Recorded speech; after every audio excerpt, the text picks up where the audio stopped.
You hear it first, the low rumble of distant thunder rolling over the Tiber, heavy as the weight of unspoken sins. The air hangs thick with the scent of smoldering oak from the sacred hearth, mingled with the faint, acrid bite of fierce sweat on silk robes. Then comes the procession, muffled footsteps on the cobbled path to the Campus Sceleratus, that cursed field just beyond the Colline Gate where the earth swallows its secrets whole. A litter sways like a coffin on poles, draped in black, borne by veiled figures whose breaths come in ragged unison. From within, a voice rises, not a scream, but a clear, defiant call that cuts the dusk like a blade. Vesta, witness me. Gods of the hearth, see what your servant endures. The bearers halt. The Pontifex Maximus steps forward, his hands raised to the bruised sky, murmuring words no one else can hear.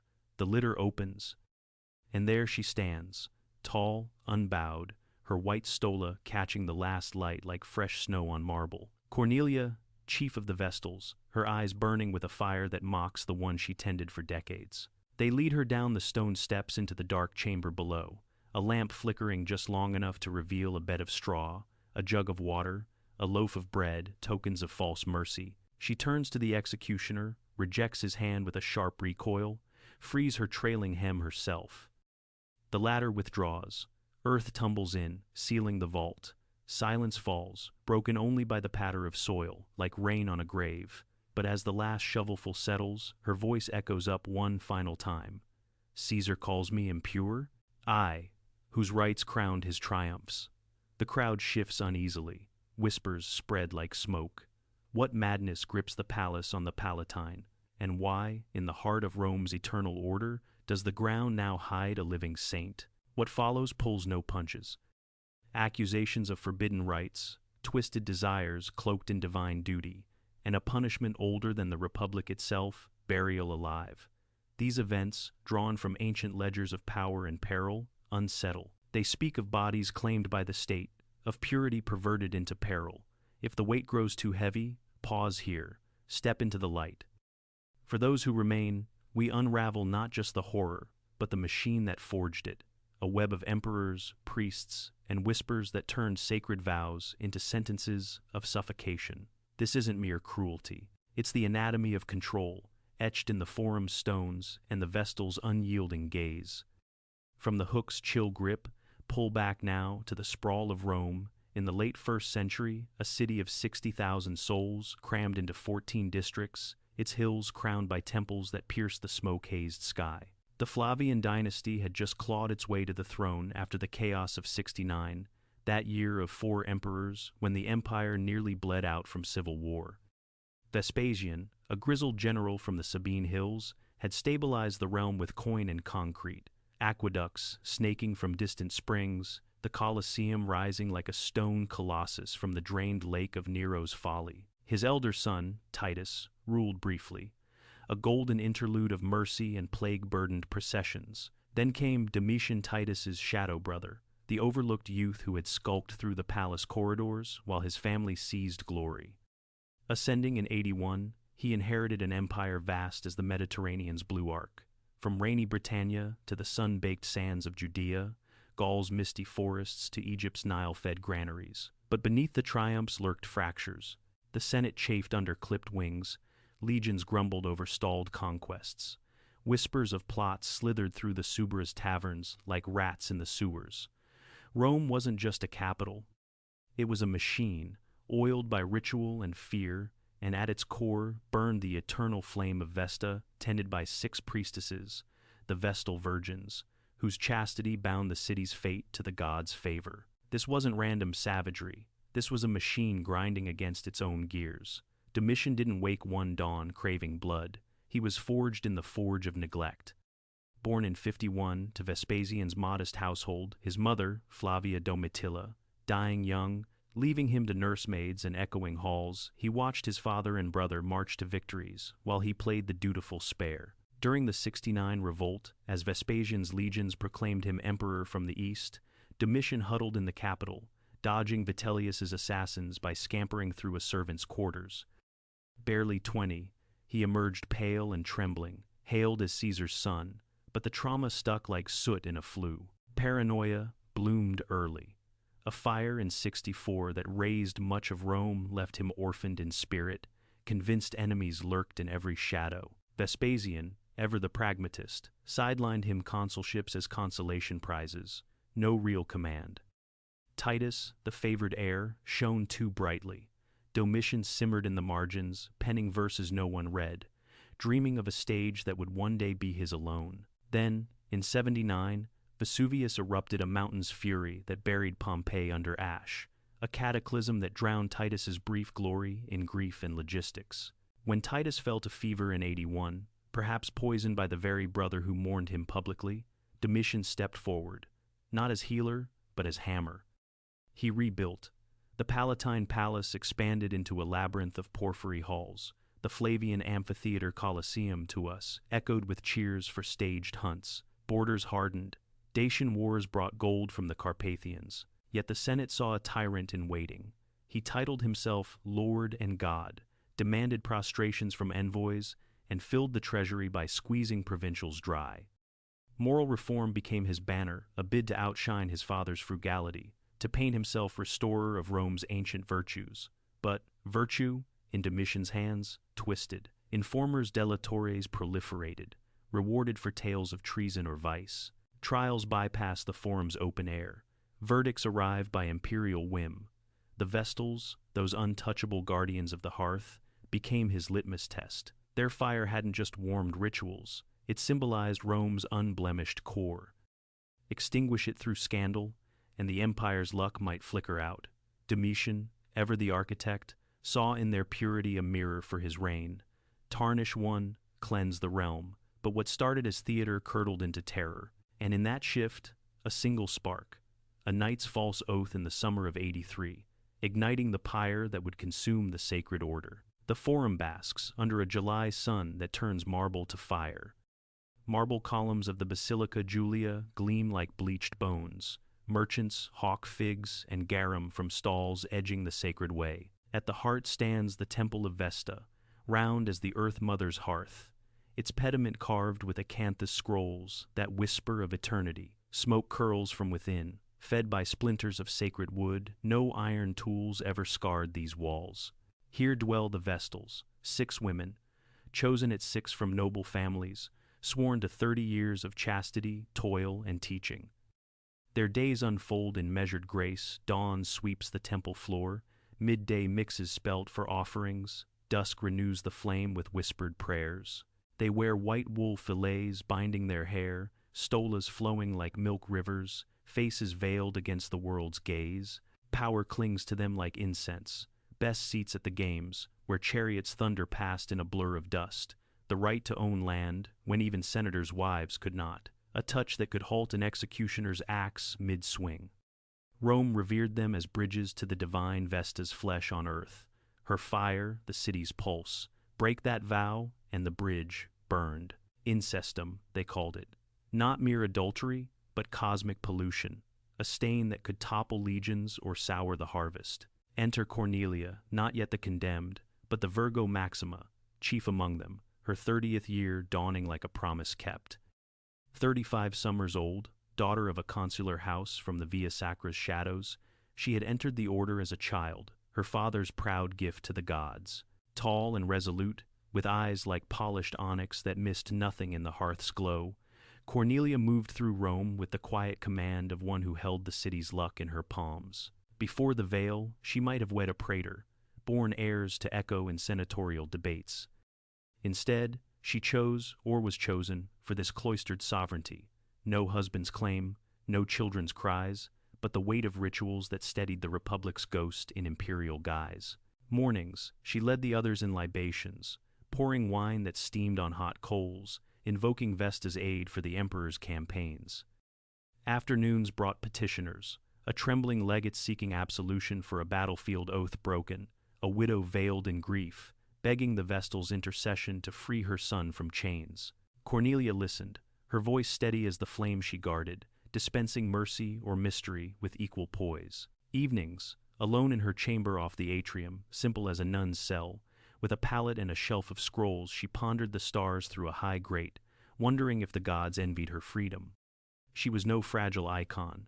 Whispers in the order spoke of her sharp counsel to pontiffs, her refusal to bend when lesser priests demanded favors. Cornelia embodied the Vestal's paradox, virgins who wielded Rome's soft power, chaste yet charged with the empire's fertile heart. In a world of togas stained by ambition, she was purity incarnate, or so Rome believed, until the whispers turned to accusations, and the hearth's warmth became a pyre's prelude. It begins not in the temple's sanctity, but in the Palatine's shadowed halls, where Domitian pores over dispatches by lamplight. The year is 83, 2 summers into his rule, and the air hums with unease. Dacian envoys have just slunk back across the Danube, their tribute promises as hollow as their smiles. Senators murmur of overreach, their togas whispering treason in the curia's corners. Domitian, 32 and lean as a blade, paces his study walls lined with scrolls of his own poetry, a bust of Jupiter glaring from the niche. He craves legacy, not just coin, a Rome reborn, virtuous as the Republic's dawn. The Vestals, perfect symbols. Their fire had faltered under lax predecessors. Rumors of dalliances had circulated like bad wine since his father's day. Vespasian and Titus, indulgent toward the order's lapses, had let scandals simmer. Domitian would boil them over. Purity for the palace, he declares to his chamberlain, a sallow freedman named Parthenius, who nods like a reed in wind. But purity demands proof. Enter the delator's professional accusers, vultures in senatorial robes, greased by imperial gold. One, a knight from the equestrian ranks named Celer, steps forward with a tale too lurid for the forum's light. He claims Congress with the Virgo Maxima herself, Cornelia, no less in the temple's very cloisters, under cover of midnight rituals. Secret rites, he swears, not just flesh, but perversions twisted around Vesta's flame, vows broken in the goddess's gaze. The emperor's eyes narrow. A test case, summon the pontiffs. The trial unfolds in the atrium Vestae, not the open basilica, a deliberate intimacy, walls closing like a trap. Cornelia stands before the college, her sisters flanking her in a white phalanx, their phyllids stark against the colonnade's green ivy. The air tastes of myrtle and tension. A breeze off the forum carries distant hawkers' cries, mocking the gravity within. Domitian, as Pontifex Maximus, high priest of Rome's tangled gods, presides from a curule chair, his purple-bordered toga pooling like blood on marble. Celer, the accuser, testifies first. A weasel-faced man in his 40s, his tunic ill-fit from nights in Subura dens. He spins his yarn with rehearsed fervor, shadowed alcoves, whispered enticements, the chief Vestal's hands guiding him to blasphemy amid the sacred ash. The pontiffs shift, uneasy. Cornelia's gaze pins him like a moth to cork. "Knight of Rome," she says, voice carrying like temple bells, "you speak of rights you could not fathom. Vesta's fire burns hotter than your lies." But Domitian leans forward, fingers drumming the armrest. Evidence? Slaves are dragged in temple attendants, their eyes downcast, torsos striped from preliminary whips. Under duress, one cracks. A vague admission of glimpsed shadows, nothing more. The machine whirs. The emperor demands loyalty to virtue's banner. Verdict, guilt, but mercy as spectacle. Not burial yet for the 3 implicated juniors. The Oculata sisters, young as spring shoots, and Veronilla, a widow's daughter, turned priestess. They choose their ends, poison for one, the blade for another, a noose in quiet seclusion for the third. Their lovers, senators' sons, a tribune's aide, exiled to rocky isles off Campania, their estates forfeit to the crown. Cornelia, acquitted this round, her name cleared by the pontiff's narrow vote. She returns to the hearth, but the flame seems dimmer now, fed by doubt. Whispers don't die, they burrow. The act wasn't justice. It was calibration, a system flexing, testing how far the sacred could bend before it snapped. Cornelia resumes her duties, but eyes follow her. Pontiffs who once sought her counsel now avert their gaze. Visitors to the temple linger too long, as if scenting scandals rot. Domitian touts the purge and edicts nailed to the rostra. Rome renewed, her guardians purified. The forum buzzes, merchants debated over dice, matrons cluck it in atriums.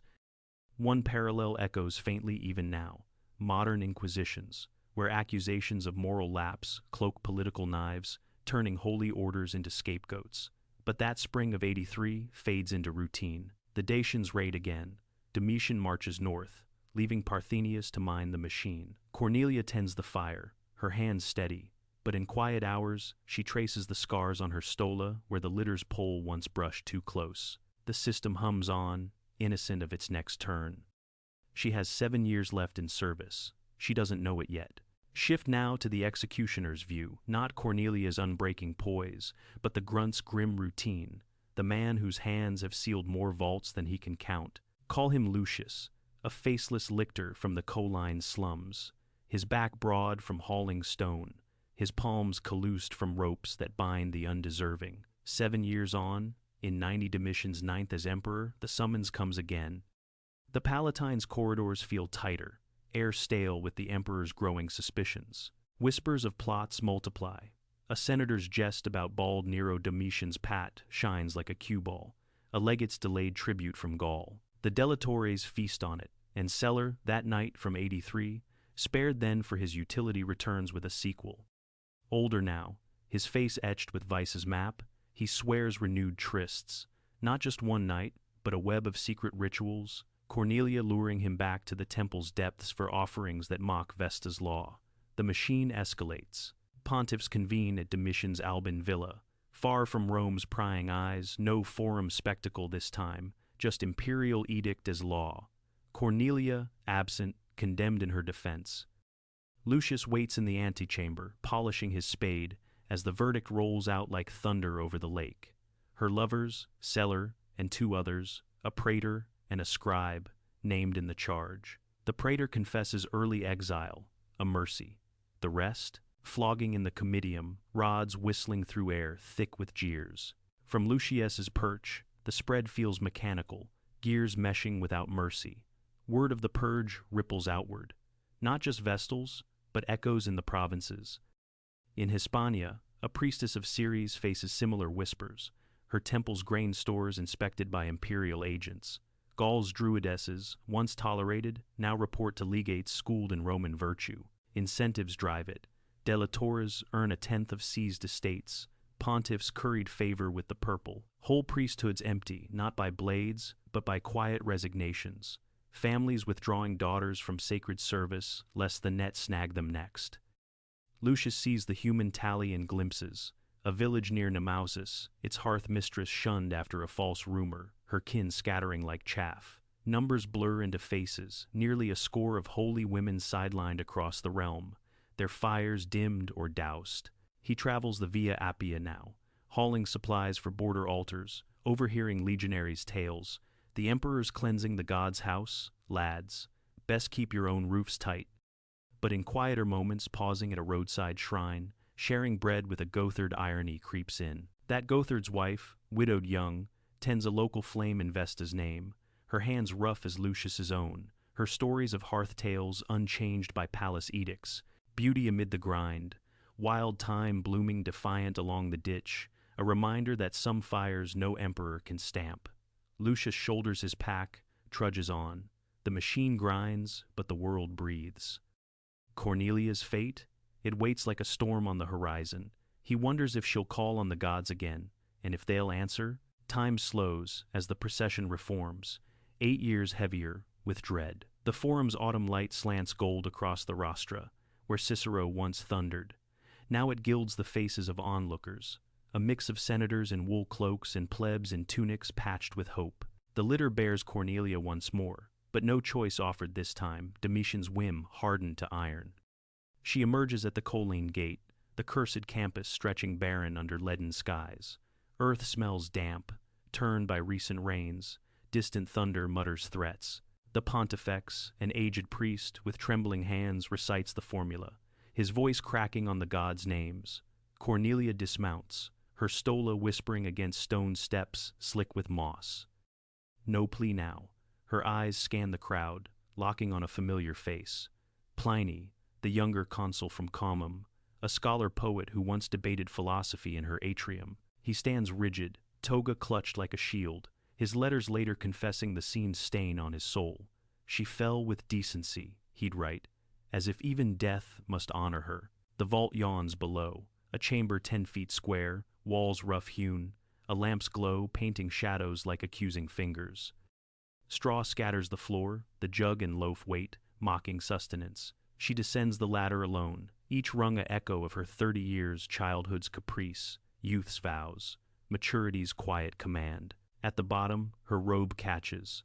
She frees it without aid, recoiling from the executioner's proffered grip, as if his touch were the true pollution.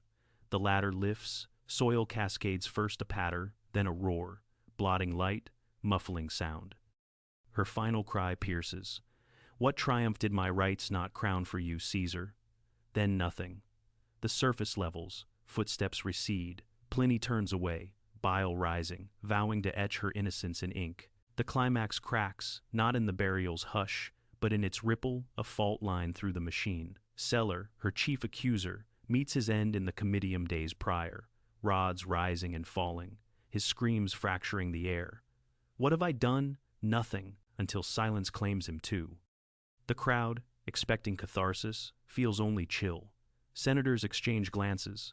Even Parthenius, the chamberlain, pens a note to a Dacian ally, hinting at fractures. Domitian's overreach shows. The pontiff's murmur of omens, a raven perched on the temple frieze, an eagle snared in fishing nets off Ostia. The system, meant to purify, pollutes. Cornelia's ghost lingers not in hauntings, but in the flame's stubborn glow, rekindled by her surviving sisters without a flicker's falter. The breaking? It's Domitian himself, his paranoia cresting like a wave on break. Plots multiply. He sleeps with a dagger under pillow, executes cousins on dreams evidence. The Vestal's fall marks the pivot from reformer to reaper. Lucius the lictor, wiping soil from his spade, overhears a praetor's whisper. The gods bury their own now. The emperor, triumphant in edict, feels the earth shift beneath his palace. Cornelia's decency endures. His machine, for all its grind, begins to seize. Domitian's end comes swift as a dagger's thrust. 5 years on, in 96. Dawn breaks over the Palatine. He scratches corrections to a speech. Back turned to his chamber. Parthenius enters with a plot uncovered a feint. The emperor turns. Steel flashes from a steward's hand, plunging into his groin. He staggers, resists. More blades follow, 7 in all, from freedmen and gladiators bought by senatorial gold. No last words, just a gurgle on marble. His body, once deified in coin and statue, slumps like offal. Nurses carry it on a pauper's bier to a suburban pyre. The Senate rejoices in secret. Damnatio memoriae decreed, his name hacked from inscriptions, arches toppled. Nerva, a mild elder, ascends puppet at first, then pivot to Trajan steel. The Vestals, reprieved, new inductees swell the order. The flame burns brighter. Rituals resume without imperial shadow. Cornelia's sisters mourn in private, their fillets loosed for a night of unguarded tears. The empire exhales, borders hold, granaries fill. The Colosseum sands soak no more senatorial blood. Long-term scars linger, delatores scatter like roaches to light. Moral edicts fade to footnotes. Ironic twist. Domitian's purifications bolstered the very freedoms he crushed. His purges weeded weak pontiffs. Trajan's priests, hardened by the terror, advise bolder without fear. The machine, oiled by his blood, runs smoother. Cornelia's vault, sealed forever, a mute testament under the Colline's fields, where wildflowers now nod in breeze. Centuries bury the soil deeper, but memory ferrets it out. Fast forward to 1777. An Italian antiquarian, Giovanni Battista Piranesi, sketches the forum's ruins' ivy-choked columns. The atrium vestae arches like broken teeth. His etchings capture not just stone, but the ghost of ritual, a hearth's outline in ash-laced earth, shards of lamps etched with Vesta's flame. No bones from Cornelia's chamber, the Campus Sceleratus, plowed under for vineyards by the Middle Ages, but the digs yield clues. In 1884, Rodolfo Lanciani unearths the Vestal's house. Frescoed walls depicting processions, a well for sacred water, dormitories where whispers once wove sisterly bonds. Lanciani, a Roman everyman's archaeologist stubborn, cigar-chomping pauses over a fragmented inscription, a Vestal's name, half erased by time's whim, evoking Cornelia's unbowed form. Modern labs amplify it. Carbon-dated lamps from the Flavian era, their wicks scented with myrtle, matching Pliny's tales. No direct grave, but the evidence mounts texts cross-checked against strata. Suetonius's barbs aligned with coin hoards stamped Domitian as Caesar. It's tangible now, a shard held in gloved hand, whispering of vows unbroken. Lanciani's notebooks, yellowed in the Capitoline archives, humanize the hunt, a father's pride in his daughter's sketches of the site, his quiet awe at unearthing Rome's veiled heart. Why does this echo in our crowded feeds and fractured forums? One parallel grounds it. Today's purity tests, where influencers or officials wield accusations like rods, burying careers in digital vaults for the crime of perceived lapse. Not the gore, but the machinery informers chasing clicks, systems rewarding spectacle over truth. Cornelia teaches this. Power's peril lies not in the throne, but in the unchecked hand that swings the spade. Vestals weren't victims alone. They were the empire's spine. Their fall, a warning that even sacred orders bend under autocrats' weight. Resistance flickers in her final recoil. That refusal of touch, a universal spark. Human dignity, unsoilable, outlasting emperor's dust. We learn not to fear the dark chamber, but the whim that seals it. In Cornelia's story, power's illusion cracks. Resistance, quiet as a freed hem, endures. Return to that dusky field. The Campus Sceleratus, under a sky now pricked with stars. The earth lies smooth, no mound to mark the vault, but wild sorrel pushes through cracks, green defiance. Cornelia's gone suffocated in straw-scented dark, her breath slowing to prayers, but she didn't vanish. Her sisters rekindled the flame that very night. Pliny's ink preserved her cry. Lanciani's spade reclaimed her space. They were meant to disappear into the machine's maw. But they didn't. They rose in letters, in layers of forum soil, in the stubborn fire that still warms our tales of endurance. And now they're here with you, because you chose to listen through the thunder. If this tale stirred something, a question on purity's price, or Rome's relentless wheel, drop it in the comments below. What unbroken vow echoes in your world? Subscribe for more unburied histories, where the past shadows teach us to guard our flames. In the end, it's not the burial that defines us, it's the light we refuse to let die.